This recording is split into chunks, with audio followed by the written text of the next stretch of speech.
Today we are assembled again. आजचा विषय मी घेतलेला आहे. I have taken a very interesting topic today. Housing society minutes and minutes meetings and minutes writing. Okay. So basically, as you all know, since we are doing cooperative sector training over here, you all know that in a society, her society में meeting organise की जाती है. उस meeting को organise करने का एक तरीका होता है, उस मीटिंग को कंडक्ट करने का एक तरीका होता है, उस मीटिंग को लिखने का भी एक तरीका होता है. एक अच्छे मैनेजर की पहचान मिनट्स राइटिंग से की जाती है. ये टॉपिक इंपॉर्टेंट क्यों है थोड़ा समझ लीजिए आप. Basically whatever transpires in the meeting of a society, concising of that whatever is transpired in that meeting, उसको संक्षिप्त रूप में पूरा लेखा जोखा पेपर पे लिखना और वो जो हुआ है वो सब कवर करना अच्छी तरह से properly, that is the art of minutes writing.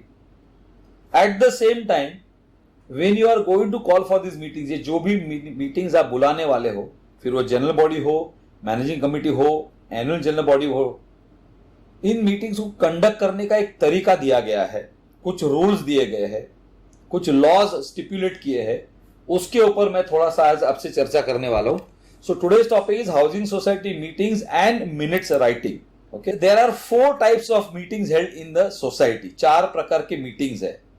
एक is first general body meeting, मतलब जब बिल्डर हैंड ओवर करता है, बिल्डर के पास से जब बिल्डिंग ली जाती है, जब मेंबर्स नए बनते हैं, उनकी मीटिंग जो होती है जनरल बॉडी, उसको फर्स्ट जनरल बॉडी मीटिंग बोलते हैं, जो हर सोसाइटी में सिर्फ एक बार ही होती है. उसी प्रकार से every year, once your financial year ends, then there is an annual general body meeting which is suppose to be conducted. Annual general body meeting एक अनोखी मीटिंग है जिसको सभी ने अटेंड करना जरूरी है.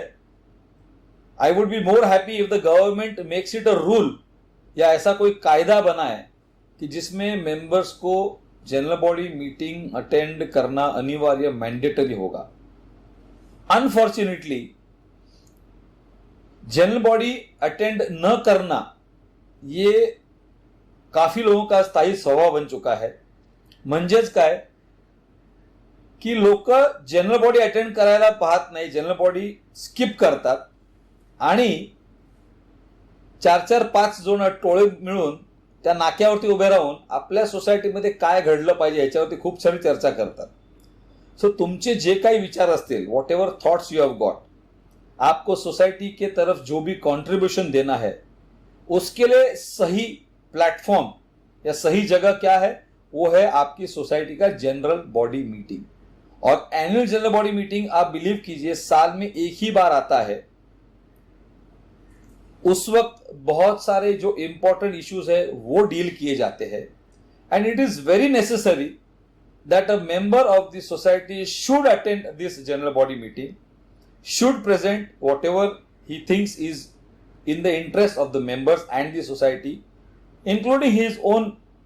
कोई प्रॉब्लम्स हो, कोई समस्या हो, कोई प्रॉब्लम, कोई इश्यूज हो, उसको शोकेस करना. ते मांडायची जागा जर कोणती असेल तर ती म्हणजे एनुअल जनरल बॉडी मीटिंग, जो साल में एक बार होती है. उसी प्रकार और एक मीटिंग है जिसको हम स्पेशल जनरल बॉडी मीटिंग बोलते हैं. Now special general body meeting आप साल में जितने बार आप चाहो आप ले सकते हो, किसी भी विषय के लिए जहां आपको जनमत की जरूरत है, एंटायर जनरल बॉडी के डिसीजन मेकिंग अनुमति की आपको जरूरत है, उस विषय को लेकर आप स्पेशल जनरल बॉडी मीटिंग बुला सकते हो. उसी प्रकार जिस मैनेजिंग कमिटी का आपने गठन किया है, which ever committee has been constituted for running the society affairs, this managing committee is suppose to conduct minimum 1 managing committee meeting per month. मतलब साल में 12 मैनेजिंग कमिटी मीटिंग करना अनिवार्य है, मैंडेटरी है. सो ये 4 प्रकार की मीटिंग्स है. एक है फर्स्ट जनरल बॉडी मीटिंग, एक है एनुअल जनरल बॉडी मीटिंग, एक है स्पेशल जनरल बॉडी मीटिंग और एक है मैनेजिंग कमिटी मीटिंग. तो ये हुए 4 टाइप की मीटिंग्स. अब इस मीटिंग्स को बुलाने के लिए नोटिस या सर्कुलर्स आपको घुमाने पड़ते हैं. So circulars and notices are required to be issued for announcing the society related issues. मतलब उस एजेंडा नोटिस पे आप लिखोगे कि कौन से विषय पर वार्तालाप होना है, चर्चा होनी है, डिसीजन लेना है. So you will be announcing those issues which are society related that are going to be discussed in the meeting. You might also call the meeting for discussing the latest changes in the laws and or rules.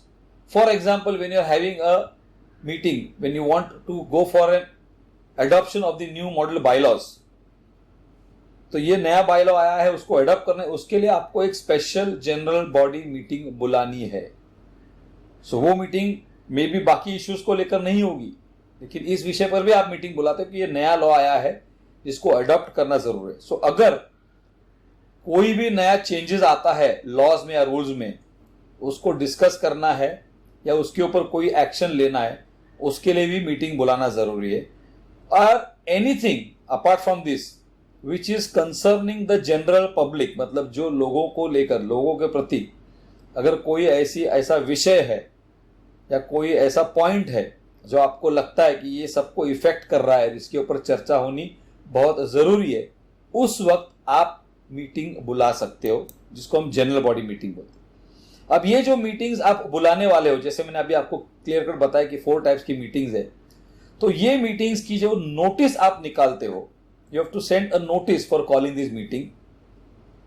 इस notice की एक specific अवधि दी गई है. See majority of the times we have seen that there are complaints filed against the managing committee कि इन्होंने 2 दिन के अंदर जनरल बॉडी बुला ली, या रात को बुला और सवेरे दूसरे दिन मैनेजिंग कमेटी बुला ली. So then the question is here, कितना दिन लगता है मीटिंग को बुलाने के लिए?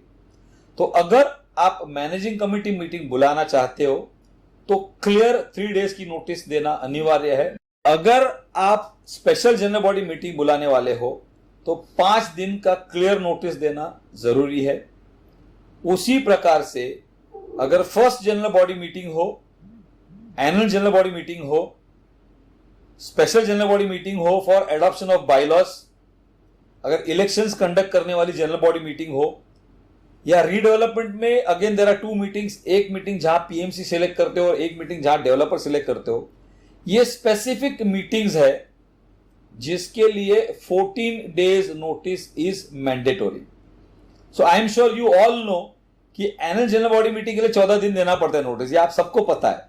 So today I am giving you additional information even for the first general body meeting, even for the special general body meeting for adoption of bylaws, even for the special general body meeting for election purpose, even for the general body meeting where a redevelopment matter of selecting the PMC or selecting the builder is concerned, there you will be requiring to call to issue the circular where a 14 days notice needs to be given.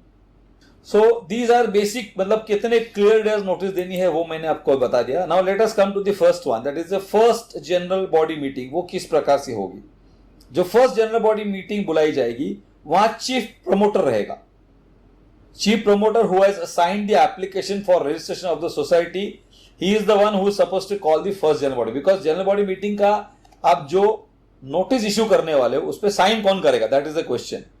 So the answer is the chief promoter is going to sign on that, because at that point there is no committee, there is no secretary, there is no chairman.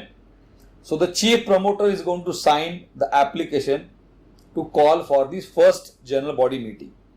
The notice is supposed to be issued by the chief promoter or officer authorized by the registering authority. Suppose builder का आदमी नहीं कर रहा है या chief promoter नहीं आ रहा है आगे मीटिंग बुलाने के लिए, then an AO, that is an authorized officer who is appointed by the registering authority, deputy registrar, he will be the one who will be issuing this notice. Now the first GB is supposed to be called within 3 months from the date of the society's registration. मतलब आपकी society जिस दिन register होगी उसके 3 महीने के अंदर chief promoter का दायित्व है कि he will have to call for the first general body meeting. And इस general body meeting को बुलाने से पहले the statement of accounts will be circulated to all the members. मतलब सारे मेंबर्स को सोसाइटी फॉर्मेशन तक का जो भी खर्चा हुआ है, जो भी पैसे आपने बिल्डर को दिए हैं, उस खर्चे का पूर्णतः लेखा जोखा वो आपको भेजता है बिफोर हैंड। सो नोटिस के साथ आपको अकाउंट्स की पूरी स्टेटमेंट मिलेगी, जिसका अध्ययन करके आप उस पे चर्चा के लिए उस मीटिंग में सहभागी होने वाले हो। Failure to do so the registering authority shall convene. अगर प्रमोटर ने मीटिंग नहीं बुलाई तो then the registering authority will call for this meeting and they will conduct this meeting. Now इस मीटिंग का एजेंडा क्या होगा? इस मीटिंग में एक एजेंडा आप देखोगे, the first agenda will be to elect the president. So whenever a general body is conducted, normally because you already have a chairman of your managing committee, he will be the one conducting that as a chairman. So इस meeting का पहला agenda होगा to elect a president. तो आप में से ही किसी एक बंदे को उस मीटिंग का प्रेसिडेंट चुन लिया जाता है। Second agenda will B admission of new members. मतलब क्या? When your society is being registered, at that point your builder will send you the documents for signature, जिसमें एक डॉक्यूमेंट होगा फॉर सोसाइटी फॉर्मेशन के लिए, वो आपसे सिग्नेचर मांगेगा। तो that is the time when you have to apply for membership to become a member of the society. And जिस सोसाइटी को फॉर्म करने वाले हो, उस सोसाइटी को फॉर्म करने के लिए there is a form A, B and C, जिसके ऊपर आपकी सिग्नेचर ली जाएगी एज अ मेंबर। उसके बाद जब आपकी सोसाइटी रजिस्टर्ड हो जाएगी तो ऑटोमेटिकली जिन लोगों ने उस फॉर्म पे साइन दी है, they are the preliminary members of that society. After that for any reason there are other peoples जो रह गए हैं या जिन्होंने लेट बिल्डिंग में फ्लैट खरीदा है, जो लेट एंट्रेंट्स है, ऐसे लोगों को आपको जब मेंबरशिप देनी होती है तो इस मीटिंग का सेकेंड नंबर का एजेंडा होगा to admit the new members to the society. So there is simple form, 3 number का फॉर्म उनको भरना पड़ता है। वो फॉर्म सबमिशन आपको किया जाता है सोसाइटी को, और उस मीटिंग में आप उनको as a new member admit कर लेते हो। The next agenda would be to receive and approve the statement of accounts. तो जो पैसा आपने बिल्डर को दिया है, जो उसने खर्च किया है उस सोसाइटी के देखभाल पर, आपकी सोसाइटी फॉर्म होने तक, उसका सारा लेखा जोखा, अकाउंटिंग उसको वहां पेश करना होता है आपके सामने। और जो भी बैलेंस बचा हुआ पैसा है आपका, वो पैसा उसने ही has to return it to you. But 99% of the builders always come and tell you कि आपका पैसा तो खर्चा हो गया, अभी और आपसे मुझे लेना निकलता है। बिकॉज वो अकाउंटिंग की जगलरी कैसे करना है, they are masters in that, so you can't beat them at that game. So उस दिन अगर आपके कोई रिजर्वेशंस है, कोई ऑब्जेक्शंस है, कोई रिमार्क्स है, वो उस दिन आपको पेश करना बहुत जरूरी है। Next, once this is done, then you have to form your own committee, managing committee. इस कमिटी को एक नाम दिया गया है, they are called as the provisional committee. It is the same like a managing committee, but नाम दिया गया provisional. Why? For the simple reason that इस कमिटी का कार्यकाल सिर्फ 1 साल का होता है।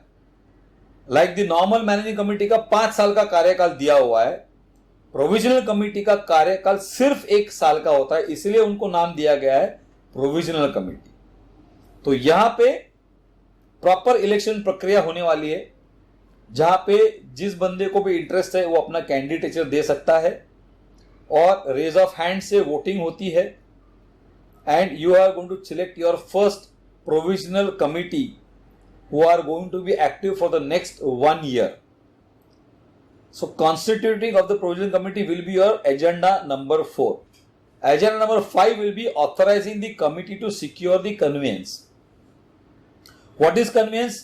In one sentence, conveyance is the land and the building आपके नाम पर करना, that is conveyance. Once the builder registers the cooperative housing society as per section 11 of Maharashtra Ownership Flat Act 1963, it is the duty of the builder to convey the property to the society within 4 months of registration of the society. Now कायदे में ये provision है, तो definitely builder को ये adder करना बहुत जरूरी है। He has to adhere to whatever is the law has been stipulating. under those circumstances, who is going to liaison with the builder? So for that, you are going to authorize the committee to go ahead and complete the process of obtaining the conveyance from the builder. At the same time, now since you are going to start your accounting system, you are going to require an auditor. So it is necessary that you appoint an internal auditor to help you with your accounting work. Okay. At the same time, an statutory auditor who is going to do the audit of whatever accounts you are going to finish after up to the 31st of March of whichever year you are in. So appointment of that should be done in this meeting. At the same time, you will be authorizing one member from the provisional committee to call the first general body meeting. So please understand, this is your general body meeting called by the chief promoter. But once your committee has been established, once the committee, there is a constituted committee in place, उसके बाद आपको एक अलग से general body meeting बुलानी, जिसको हम first general body meeting बोलते हैं, जिसको बुलाने के लिए आप एक मेंबर को, आप ही में से एक मेंबर को आप ऑथराइज करोगे, and he is going to be the signatory to call for that first general body meeting. Then your 7 number agenda is going to be affiliation to the federation and other institutions. आपको पता है हर district का एक federation होता है, जैसे Mumbai district है, Pune district है, पालघर डिस्ट्रिक्ट है, ठाणा डिस्ट्रिक्ट है. सो अलग अलग डिस्ट्रिक्ट का एक फेडरेशन होता है जिसके अंडर सोसाइटी को एनरोल करना होता है. ये अनिवार्य है, मैंडेटरी है. So once your society is registered, you are going to pass a resolution in this general body meeting authorizing your provisional committee to get the affiliation process completed with whichever federation wherever your society is located. So that is going to be your agenda number 7, and agenda number 8 is going to be any other matter with the permission of the chair. Now ये जो last वाला agenda है, इसके अंदर अगर कोई ऐसा important topic रह गया है या किसी टॉपिक के ऊपर किसी मेंबर ने पत्र व्यवहार किया है, तो उस टॉपिक को under this particular heading you are suppose to discuss. So this is going to be a standard agenda of the first general body meeting that you are going to call of the society once it is registered. Now when you are going for this meeting, obviously people would like to know कि builder से क्या क्या लेना है हमको. तो all records of the society, particularly the copy of the application for registration of the society received back from the registering authority. मतलब जब रजिस्ट्रेशन किया जाता है तो रजिस्टर होने के बाद वो अथॉरिटी उनको फाइल एक देती है जिसमें all details of the registration process is available. So वो डॉक्यूमेंट आप डेफिनेटली मांग लीजिए. Copy of the bylaws of the society which is registered by the register, मतलब आपका सोसाइटी किस बायलॉज के अंडर, मतलब कौन से बायलॉज को अडॉप्ट किया गया है, वो बायलॉज की copy he is suppose to give the society. Then of course the registration certificate, मतलब सोसाइटी रजिस्टर किया वो बोल रहा है लेकिन प्रूफ चाहिए राइटिंग में. So he will be giving you the original certificate of the society registration. Then the challans of the credit amounts which were put into the bank, counterfoils of the used checks and the unused forms of the checks, bank का passbook, copies of all agreements entered into by you with different parties, मतलब उन्होंने जो भी AMCs किए होंगे जो भी, so all those agreement copies they are suppose to hand over to the members. Statement of accounts as prepared by you, application for the membership जो भी उनके पास आई है, statement of information of the promoters, vouchers for amount spent for what ever period, cash balance if any उसका लेखा जोखा देना है, relevant land and property documents जो मैं कल आपको बताता था, about 20-25 kind of documents. These documents they are supposed to hand over to the society. It is their duty because these documents आपके बहुत काम के है वो, because these documents will tell you the history and geography of the land and property of your society, उस building के बारे में और उस land के बारे में. Then of course जो मीटिंग आप कंडक्ट करोगे उसकी जनरल बॉडी की मिनट्स, मीटिंग्स के मिनट्स वो आपको देंगे. Records and assets of the society along with files, जो भी उन्होंने एसेट्स तैयार किए, कंप्यूटर दिया है, डेस्कटॉप दिया है, टेबल कुर्सी पंखा एसी जो भी लगा है उसकी पूर्णता, all those things they will be giving to you. And जो भी कॉरेस्पॉन्डेंस उनका हुआ है किसी भी गवर्नमेंट सेमी गवर्नमेंट अथॉरिटी के साथ, वो सारा लेखा जोखा आपको देंगे वो। Along with the land and property documents, वो क्या क्या देंगे, सर्च रिपोर्ट होगा, टाइटल क्लियरेंस सर्टिफिकेट होगा, इंडेक्स 2 होगा प्रॉपर्टी का, कन्वेंस डीड और sale deed of the last party, मतलब उन्होंने जब लिया था तो क्या बेसिस पे लिया था वो आपको देंगे वो। डेवलपमेंट एग्रीमेंट उनका क्या हो चुका है, पावर ऑफ अटर्नी में अगर डेवलपमेंट किया है तो वो, approve of the building plans बहुत इंपॉर्टेंट होते हैं आपके लिए। फिर सर्वे रिपोर्ट अगर होगा तो वो देंगे आपको, commencement certificate, completion certificate, OC तक, मतलब ये सारे डॉक्यूमेंट्स है। These are your land and property documents and these are very very important documents. Similarly architect's certificate regarding the area of each flat, utilisation of the FSI, ये information redevelopment के वक्त बहुत काम में आती है कि मतलब ओरिजिनल क्या एफएसआई था, कितना यूटिलाइज किया है, कौन सा बैलेंस पड़ा है। फिर stamp duty paid, proof of all flat owners, whatever stamp duty has been paid because that agreement copy you are submitting to him, तो वो उनके पास रहता है तो he suppose to submit that to the society. Sold and unsold flat की list, कभी कभी ऐसा होता है कि किसी फ्लैट में सारे फ्लैट नहीं बिकते हैं, 90% flats are sold, 10% flats are remaining. So that information he will be providing to you. Any permission given to the flat owners for alteration, definitely last approved plan के बाद there is no alteration that is permissible. But suppose अगर कुछ ऐसा है जो उन्होंने दिया है तो उसकी जानकारी वो दे, उसका कर्तव्य है कि वो सोसाइटी को दे, भाई फला फला बिल्डर को मैंने ये दिया है। पार्किंग अलॉटमेंट लेटर्स, जो बिल्डर पार्किंग अलॉटमेंट देता है आपको, जब अलॉट करता है पैसे लेता है आपसे, वो अगर कोई अलॉटमेंट लेटर फॉर्मेट नहीं देता तो वो दे देवे। जनरली वो लोग नहीं देते, वो लोग एग्रीमेंट में ही लिखते हैं कि so and so flat with parking of so and so number करके देते हैं वो लोग। देन अगर लीन लेटर्स है issue to various financial institutes about the mortgage of the flats, तो कोई लीन लेटर्स है तो वो देना जरूरी है। Security deposit payable to the society and any advance maintenance refundable, कहीं पे भी अगर उन्होंने डिपॉजिट रखा है, वो आपके पैसे में से डिपॉजिट रखा हुआ है या कोई ऐसा रिफंडेबल अमाउंट है तो उसके स्लिप्स वो सोसाइटी को देना बहुत जरूरी है। फिर बिल्डिंग कंप्लीट सर्टिफिकेट, ये मैं आपको इसलिए बता रहा हूं कि when you actually sit down, because being a manager ये लिस्ट आपके पास हैंडी रहेगी उनको बताने के लिए कि भाई हैंड ओवर ऑफ चार्ज ले रहे हो तो ये सारे चीजों को परख के चेक करके लेना बहुत जरूरी है। Building complete certificate, lift operating licence, उसका मेंटेनेंस अगर एग्रीमेंट किया है तो वो, फायर ब्रिगेड की permissions for fire fighting manual guarantees, all necessary permissions for construction of various authorities, any other real papers. तो मतलब जो भी काम बिल्डर ने एकम्प्लिश किया है सोसाइटी हैंडओवर के पहले, वो सारे डॉक्यूमेंट्स उसने आपको देने हैं। अब इसमें अगर आप एक चेकलिस्ट बना के बैठते हो then it is going to be very easy. Now these documents which I have registered, which I have shown you, these are mota moti kind of. There could be another important documents also as per the construction activity that he has carried out, which you might have to ask him to give you. So this is basically to be talking about the first general body meeting, जहां builder से जब आप flat खरीदते हो तो वहां पे activity क्या होने वाली। Now once the general bodies have started, मतलब आपकी कमिटी कॉन्स्टिट्यूटेड हो चुकी है, now the committee is functioning, at that time you will be having an annual general body meeting.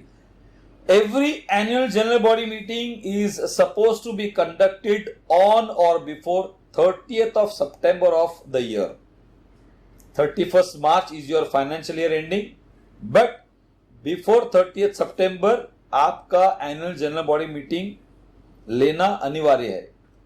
बहुत सारी सोसाइटीज में हमने देखा है कि अगस्त या सितंबर फर्स्ट वीक तक लोग सोते रहते हैं एंड सडनली जागते हैं। That is why majority of the societies की एनुअल जनरल बॉडी मीटिंग या आइदर 28 सितंबर को होती है, 29 सितंबर को होती है या 30 सितंबर को होती है, बिकॉज दे अंडरस्टैंड दैट अभी टाइम चला गया है, अभी किसी भी प्रकार हमको करनी है। No provisions for any kind of extension of the date is there, that I have already explained to you कि 30 सितंबर को अगर आपने नहीं किया है तो आप एनुअल जनरल बॉडी मीटिंग नहीं ले सकते हो। जो एजेंडा नोटिस आप निकालोगे for the annual general body meeting, जैसे मैंने कहा कि एजीएम का 14 डेज क्लियर नोटिस देना, ये पहली बात है। Second thing is agenda notice of AGB meeting to be issued under signature of the honorary secretary. In case of default in calling the AGBM, there is a disqualification and action under section 75(5) of the Act up to 5 years. So this is a very serious matter that annual general body meeting should be conducted within the specified period. If you do not conduct it, there is action which can be initiated against the committee against a complaint lodged by your members. Now, in this annual general body meeting, only bona fide members or associate members or joint members are allowed to attend. मतलब एक flat में से सिर्फ एक व्यक्ति ही meeting में आ सकता है। So for this meeting, there is no provision where you can say आज डैडी की तबीयत खराब है इसलिए मैं आके बैठा हूं, या वाइफ को आज शॉपिंग जाना था इसलिए मैं आके बैठा हूं, या हस्बैंड आज लेट आने वाले ऑफिस में से इसलिए मैं आके बैठी हूं। अगर आप प्रिंसिपल मेंबर नहीं हो, को मेंबर नहीं हो, ज्वाइंट मेंबर, एसोसिएट मेंबर नहीं हो, तो under any circumstances you have no locus standi to attend the annual general body meeting. At the same time, if the society is going to call an expert as a special invitee for any kind of a topic that is going to be discussed in the annual general body meeting, it is required to be announced priorly. तो उस notice में एक tip होगी, एक note होगा जिसमें लिखा जाएगा कि this meeting will be attended by so and so experts to discuss so and so subject. उसी प्रकार से इस मीटिंग को अटेंड करने के लिए, मतलब whatever general body meetings that are conducted, मैंने बहुत बार सुना है लोगों के मुंह से कि सर मेरे पास तो पावर ऑफ अटॉर्नी है, मैं तो I will go and attend the meeting.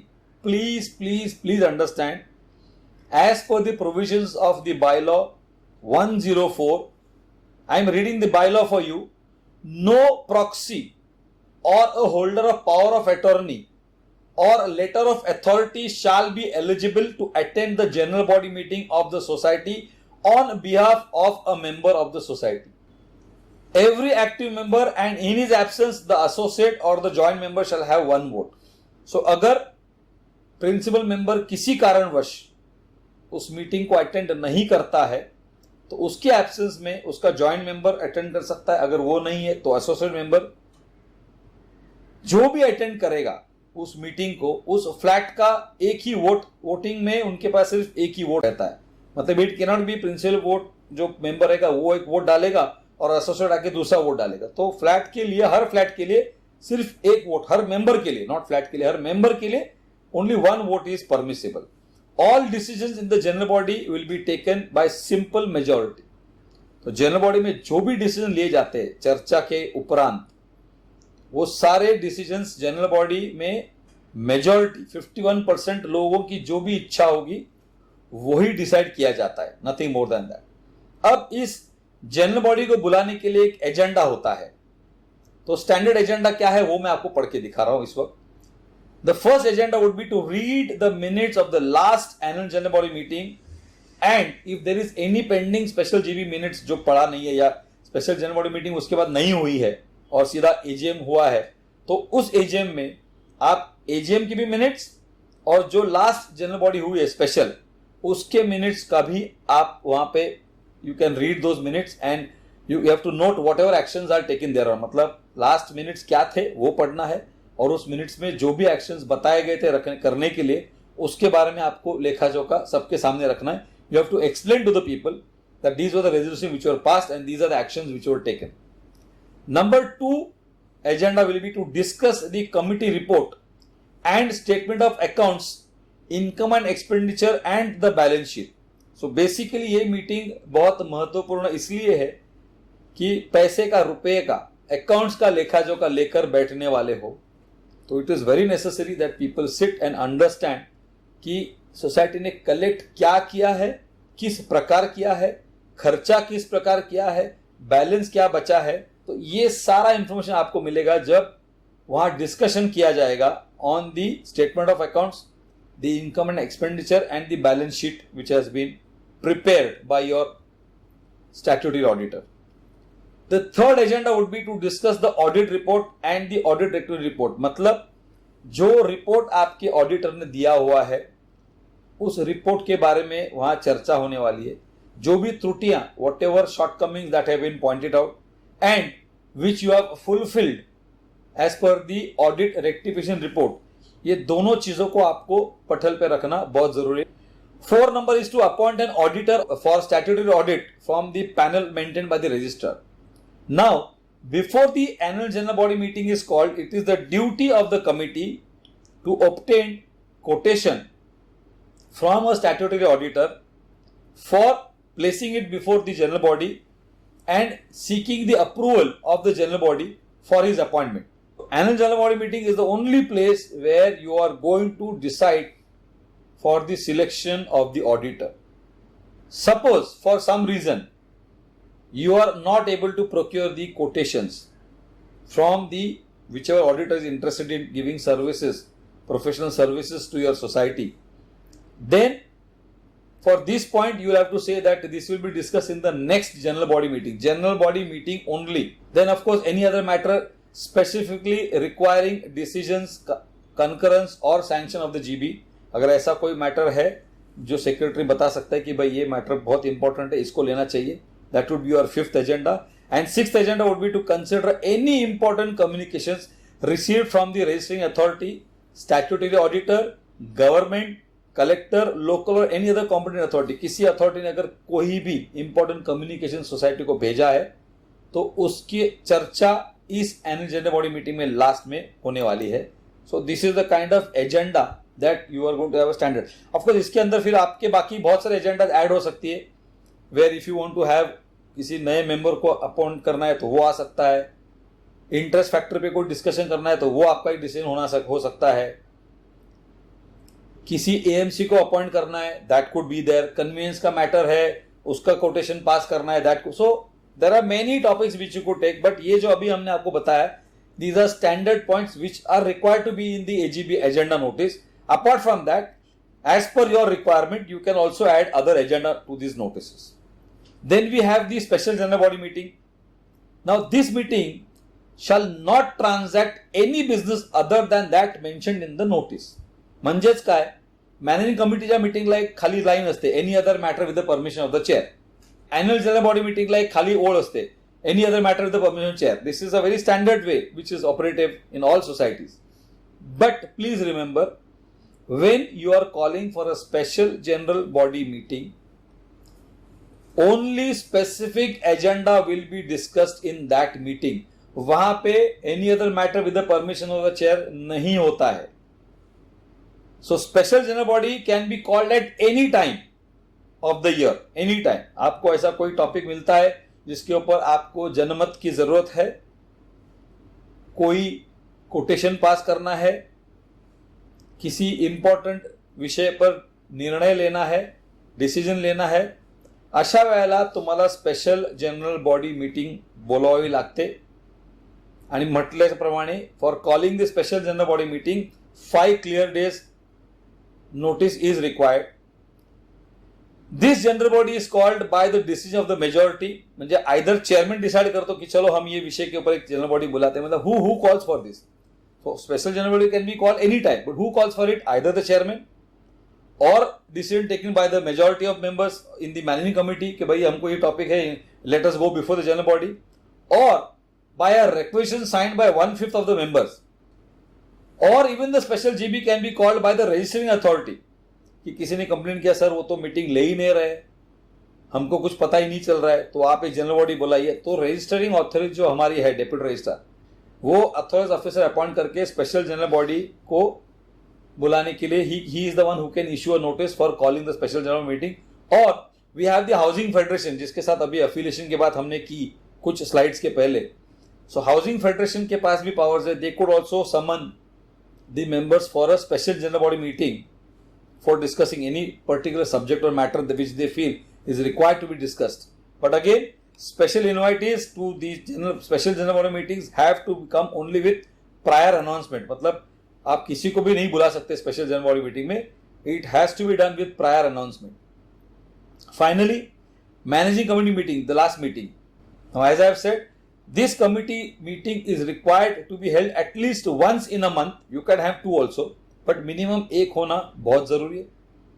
Venue of this meeting should be preferably the society premises. Quorum is absolutely necessary for this meeting. मतलब ये मीटिंग जब आप बुलाते हो तो जो भी quorum based on the strength of your committee, there is a quorum which has been stipulated.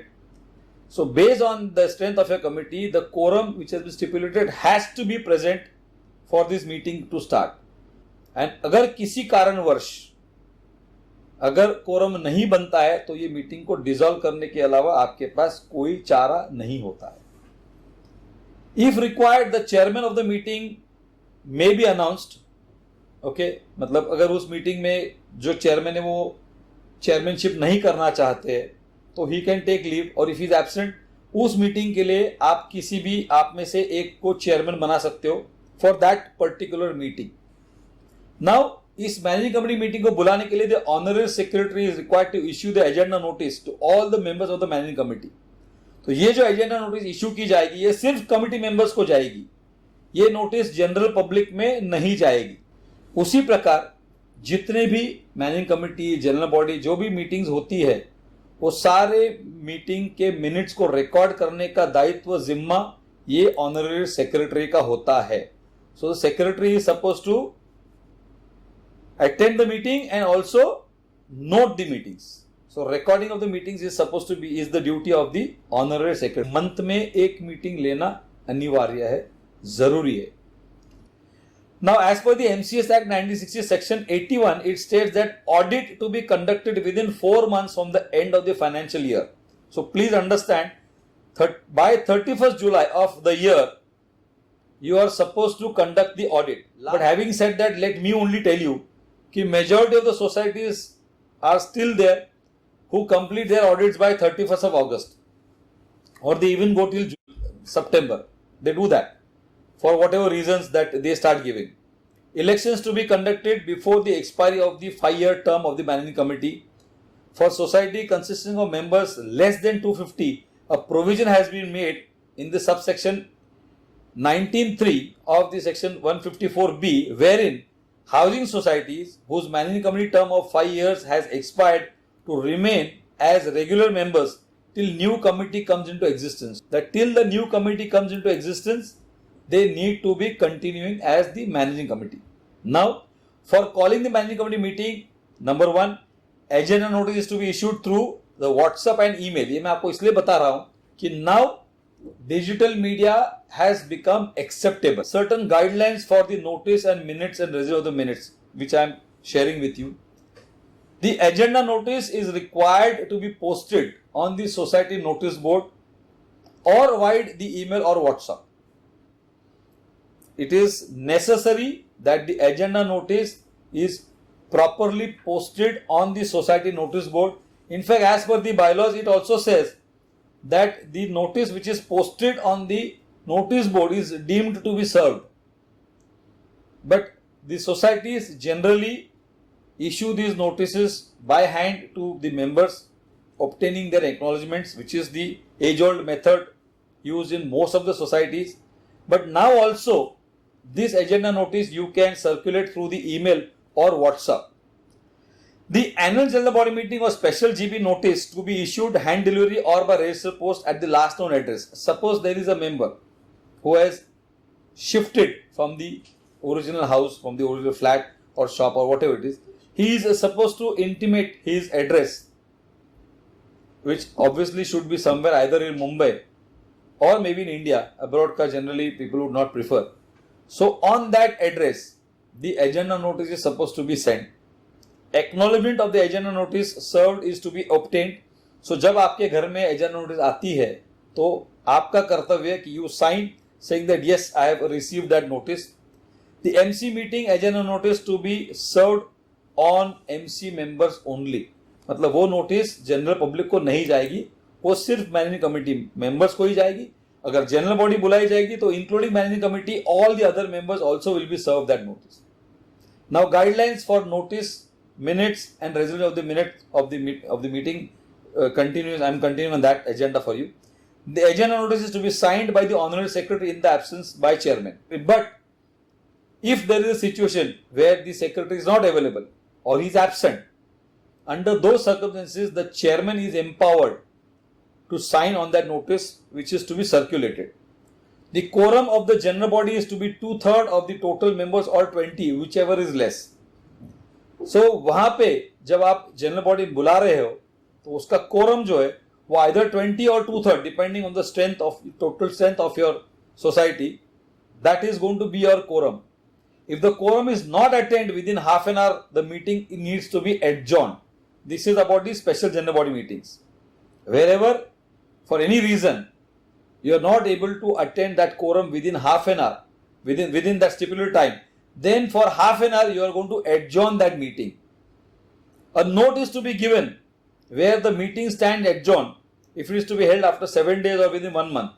Matlab, suppose you are going in for a meeting where you are selecting the PMC or the builder. In those situations, half an hour is not the time which they have stipulated. There you will say that the meeting will be adjourned for 7 days or it will be conducted at least before 1 month ends. So these are the guidelines which you are required to follow when you are issuing the notice for calling the general body meetings. Now what happens if quorum is not attained?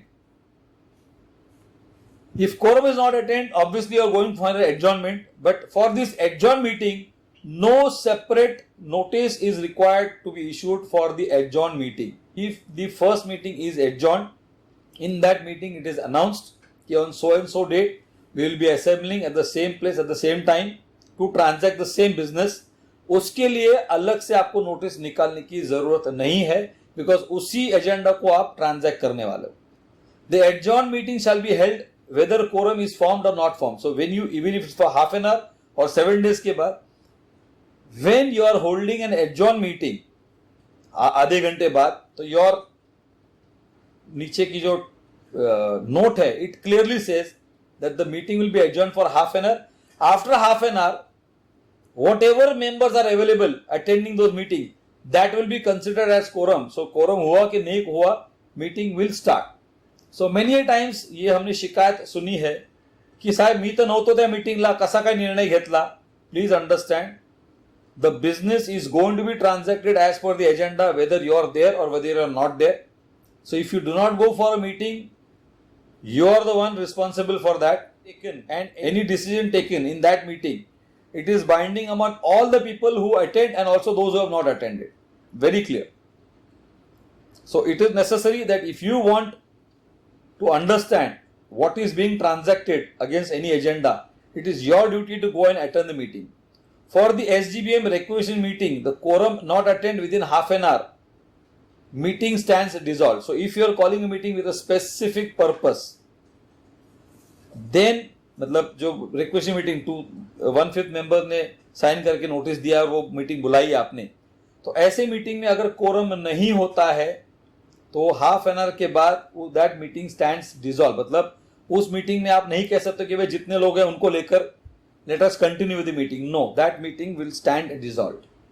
Now you all know when an agenda notice is send to you, specially a general body meeting, मतलब annual general body meeting या special general body meeting, उसके नीचे एक foot note होता है. This is the standard foot note which I am presenting for you. The foot note says, number 1, if quorum is not attained within half an hour of the appointed time, the meeting shall be adjourned and the adjourned meeting shall be reconvened at whatever time you decide, AM, PM, on the same day at the same place, and business on the agenda of the notice shall be transacted whether there is quorum or not. So this is very clear cut. But suppose there is a situation where this footnote has not been printed on the agenda notice. Under those circumstances, if the members are not assembled within the stipulated time, you have no other option but to dissolve that meeting. For want of quorum, उस meeting को आप conduct नहीं कर सकोगे. तो इसलिए ये बहुत एसेंशियल है, नेसेसरी है कि ये फुटनोट आपके एजेंडा नोटिस के नीचे होनी ही चाहिए. Second one, only eligible members और in their absence eligible associate members can attend and participate in the meeting. So in a way आप एक मैसेज भेज रहे हो कि अगर आप प्रिंसिपल मेंबर नहीं हो, अगर आप जॉइंट मेंबर नहीं हो, अगर आप एसोसिएट मेंबर नहीं हो, अगर आप प्रोविजनल मेंबर नहीं हो, तो इस मीटिंग में आपको बैठने की अनुमति नहीं दी जाएगी. At the same time, any other matter required to be discuss in the AGB meeting be sent minimum 4 days in advance. मतलब जब आप ये एजेंडा नोटिस भेजते हो और मेंबर्स को किसी विशिष्ट विषय के ऊपर टिप्पणी करनी है, डिस्कशन करना है, कोई डिसीजन लेना है, तो it is necessary that the person sends in writing to the management saying that इस विषय पर चर्चा की जाए और इस विषय पर कुछ डिसीजन लिया जाए. तो ये जो मैनेजिंग कमेटी के पास आप लेटर भेजने वाले हो, please understand there is a time given. You can not say अभी मैं आया, ये मेरा लेटर लो और अभी पढ़ो.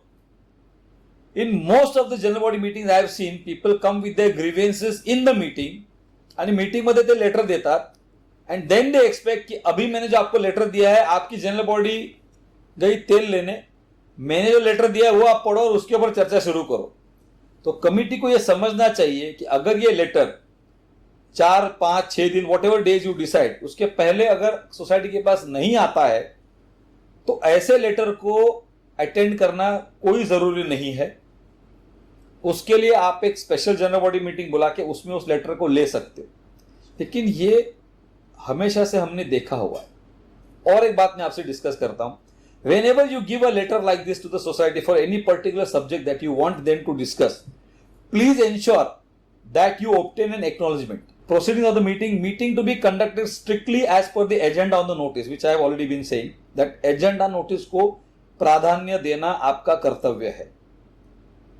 Anything outside the agenda notice should never be entertained, should never be considered, unless there is time, and everything with the permission of the chair.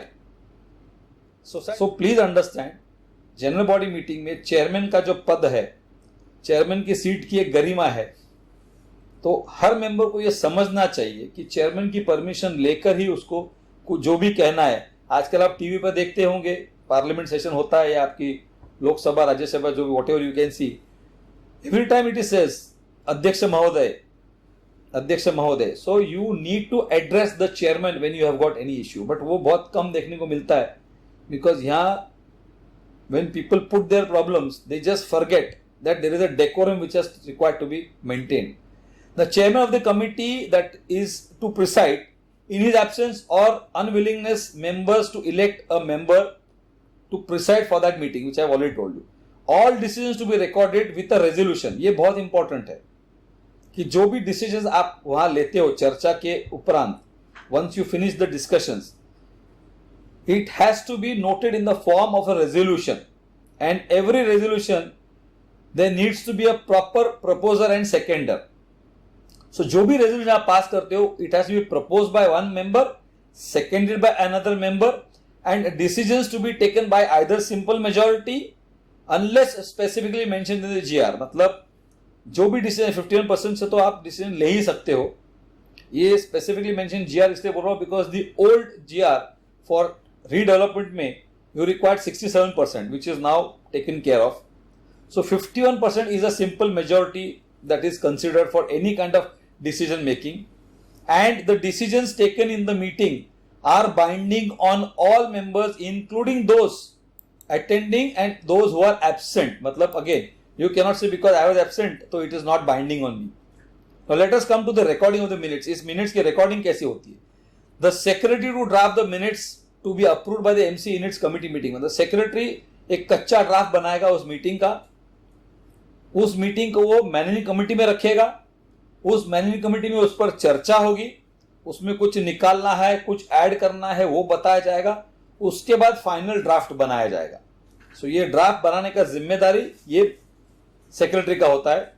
The managing committee to finalize the draft of the minutes within 3 months of the date of the meeting. सो कई बार पूछा AGM के बाद कितने दिन में हमको मिलना चाहिए मिनट्स, तो कमिटी के पास 90 डेज का समय ऑफिशियली दिया गया है जिसके अंदर वो ये मिनट्स ड्राफ्ट कर सकते हैं। उस 90 डेज के बाद उनको एक एमसी मीटिंग बुलानी है, managing committee. 15 days of that committee की मीटिंग के 15 दिन का और एक्सेस टाइम उनको मिलता है for drafting, finalizing the draft and circulating this draft to the members. So about 90 plus 10 100 plus 5 105 दिन का ड्यूरेशन उनके पास होता है for annual general body meeting के मिनट्स सर्कुलेट करने के लिए। Members to communicate their observations if any within 15 days of the circulation. So आपको जो ड्राफ्ट सर्कुलेट किया जाता है उसके नीचे एक फुटनोट होता है जिसमें लिखा हुआ रहता है कि अगर किसी मेंबर को इस ड्राफ्ट के ऊपर किसी प्रकार की आपत्ति है, any kind of suggestions, objections, observations, remarks that need to be send back to the committee within 15 days of received of that minutes.